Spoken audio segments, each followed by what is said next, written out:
High, আজ আমি এরকম একটি সুন্দর জামা গোপালের জন্য বানাবো। তার জন্য একটি কটনের কাপড় নিয়ে নিয়েছি। লম্বাটা তোমার ইচ্ছে মতো রাখতেই পারো, তবে মিনিমাম 25 ইঞ্চ সব থেকে ভালো হবে।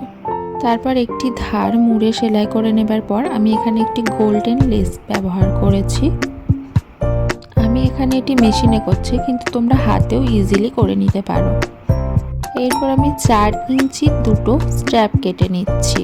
সেটিকে এইভাবে ফিনিশিংয়ের সঙ্গে তোমরা হাত সেলাই করে নিতে পারো, মেশিনেও সেলাই করে নিতে পারো। তারপর একটিকে আরেকটির ওপর রেখে আমরা এখানে জয়েন্ট করে নেব, ঠিক এইভাবে।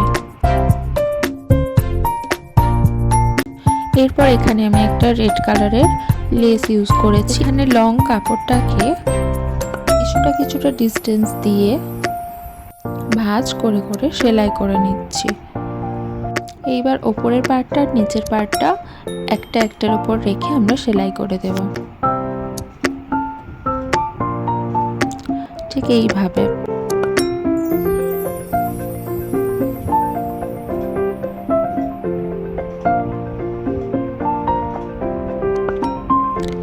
আমার এখানে একটা ফল্ট হয়ে গিয়েছিল, বাট তোমরা এটা করো না। হ্যাঁ, এই সময় আমি কাপড়টা যেভাবে রাখলাম তোমরা তার উল্টোভাবে রাখবে। ভিডিওটা যদি আরও পরে গিয়ে ভালো করে নোটিস করো তাহলে তোমাদের আমি বুঝিয়ে দিতে পারবো। এই যে রেড লেস দেওয়া অংশটা দুদিকেই একই রকম থাকবে। আর ঠিক এইভাবে তোমরা গোপালের জামা বানিয়ে নিতে পারো। যদি কোনো প্রবলেম হয় আমাকে কমেন্ট করো। Thanks for watching.